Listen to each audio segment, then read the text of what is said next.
को भी ये जो तमगा है ये दिया गया।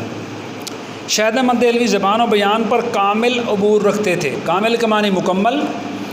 इनकी ज़बान आसान और आम फहम है। आम फहम कहते हैं शऊर को, सोच को। मानी आपकी ज़बान आसान भी है और आम आदमी की समझ में आने वाली भी है।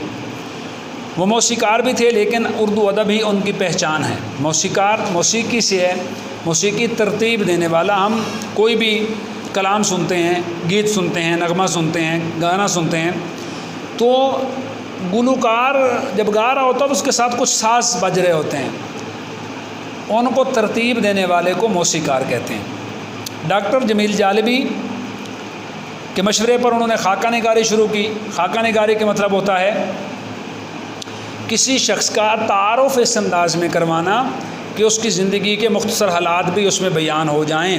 2 से 2.5 सफ़े का होता है। और दूसरी इसकी जो है वो होती है सवाने उमरी। सवाने उमरी एक पूरी किताब होती है, उसमें सारे उसकी खूबियाँ खामियाँ तफसील से बयान की जाती हैं। और इसको यूँ आप कह लें कि एक शख्स है 20, 25, 30 साल हमारे साथ रहता है, वो फौत हो जाता है, दुनिया से गुज़र जाता है, तो उसके मरने के बाद उसकी ज़िंदगी के हालात अपनी अल्फाज में लिखना, नसर में लिखना, उसमें उसकी खूबियाँ खामियाँ जिसमें मौजूद थी वो सारी बयान करना सवाने उमरी कहलाता है। खाका निगारी मुख्तसर होती है, सवाने उमरी मुफस्सिल होती है। गंजीना गौहर ये उनकी किताब है, जिसमें से ये खाका जो हम पढ़ेंगे मिर्ज़ा मोहम्मद सईद, ये उनके उसमें से लिया गया है किताब में से। और बज़्म खुशनफ्सा ये उनकी खाकों की 2 किताबें हैं, जिसमें लोगों के मुख्तलिफ लोगों के खाके उन्होंने लिखे हैं। इसके अलावा उनकी तसानीफ़ में उड़ड़ा दियार, दिल्ली की बिप्ता के मानी कहानी, और धान के खेत शामिल। धान चावल को कहते हैं, उसके खेत, ये उनकी किताबों के नाम हैं। अब हम आते हैं सबक की तरफ। मिर्ज़ा मोहम्मद सईद सबक का नाम है। सुबह अखबारों में यह खबर पढ़कर दिल धक से रह गया, हैरान रह गया, परेशानी हो गई कि मिर्ज़ा मोहम्मद सईद का इस सोम है। मानी मिर्ज़ा मोहम्मद सईद को इस दुनिया से गुज़रे हुए, इस दुनिया से रुखसत हुए 3 दिन गुजर गए, हमें पता नहीं चला। आगे हम तफसील से पढ़ेंगे। मिर्ज़ा मोहम्मद सईद वो शख्सियत थे जो शोहरत को नापसंद करते थे। इसलिए मुसन्निफ़ ने आगे लिखा है कि खामोश ज़िंदगी खामोश मौत। जिस खामोशी से ज़िंदगी गुजारी उसी खामोशी से दुनिया से गुजर चुके, और करीबी अजीज़ों को भी इस बात का पता नहीं चला।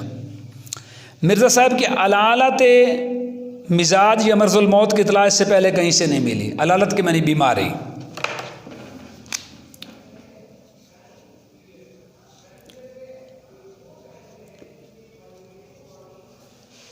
आपकी बीमारी की इतला इससे पहले वो कहता है कहीं से नहीं मिली।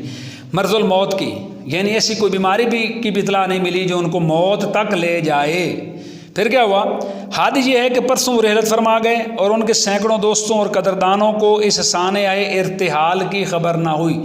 सानिया के मानी हादसा, इर्तिहाल रहलत से है, रुखसत हो जाना।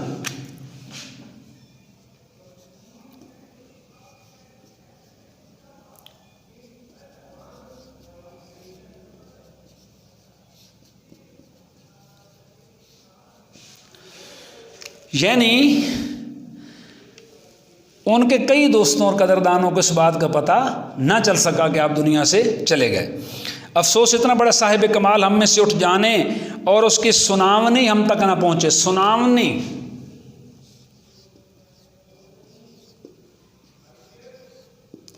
मानी है खबर, सुनावनी के मानी खबर। कितने बेखबर हैं हम लोग। जिंदा कौमों का ये शियार नहीं होता। शियार के माने तरीका।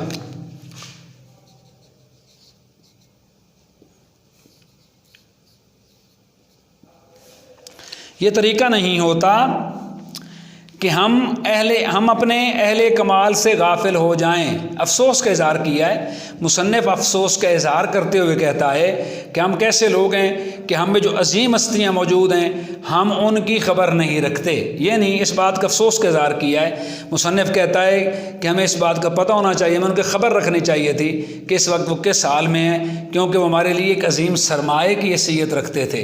तो कहाँ हम अजीम अच्छे लोग नहीं हैं कि हम अहले कमाल लोगों का पता नहीं रखते। फिर कहा कैसी गफलत मुजरिमाना होती है। हम मुजरिम हैं, हम ये जुर्म तस्लीम करते हैं। शायद ये हमारी गफलत ही की सज़ा है कि मिर्ज़ा साहब को यूं एकाएक ही हमसे छीन लिया गया। एकाएक ही कि मैंने अचानक भी होता है, फ़ौरन भी होता है।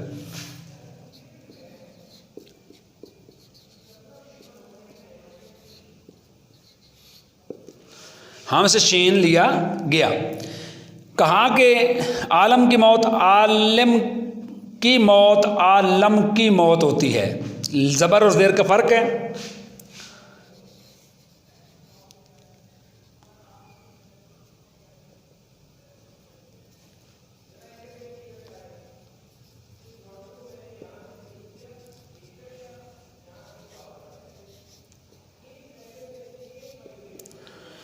आलिम के मानी होता है इल्म रखने वाला, आलम दुनिया। ज़ेर और ज़बर का फ़र्क है, अगली क्लासेस में इंशाल्लाह पाएंगे। इसे कहते हैं सनत तजनीस। अराब की मामूली तब्दीली से अल्फाज के माने मुख्तलिफ हो जाना सनत तजनीस कहलाता है।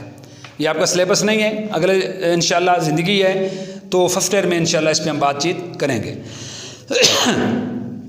तो आलम की मौत, शायर के आलिम आदमी थे, इल्म रखने वाले आदमी थे। मिर्ज़ा मोहम्मद सईद के बारे में है कि वो आलिम आदमी थे और उनके आलम की मौत से मुराद ये है कि जब कोई आलिम यानी इल्म रखने वाला आलम यानी दुनिया से रुखसत हो जाता है तो दुनिया उसके जो उलूम हैं, उसका जो इल्म है, उससे फैज़याब होने से महरूम हो जाती है। फिर कहा अभी हम इसका अंदाज़ा नहीं हो सकता कि मिर्ज़ा साहब के रुखसत हो जाने से हमारा कितना बड़ा नुकसान हो गया है। अजीम शख्सियत दुनिया से रुखसत हो गया, उस पर अफसोस का इज़हार किया है।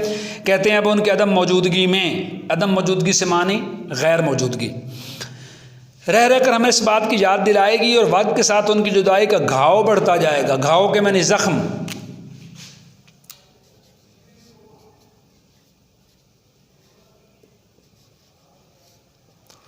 बढ़ता जाएगा, तकलीफ़ देगा।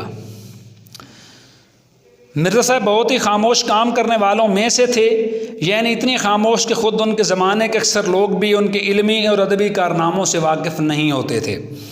दरअसल मिर्ज़ा साहब शोहरत से घबराते थे। ये बात मैंने शुरू में आपसे की कि आपको शोहरत का मज़ा नहीं था, ज़ायका नहीं था, शोहरत को सिर्फ पसंद नहीं करते थे और पब्लिक प्लेटफार्म पर आना पसंद नहीं करते थे। काम करते थे सताइश की तमन्ना और सिले की परवाह के बगैर। सताइश के मानी तारीफ़,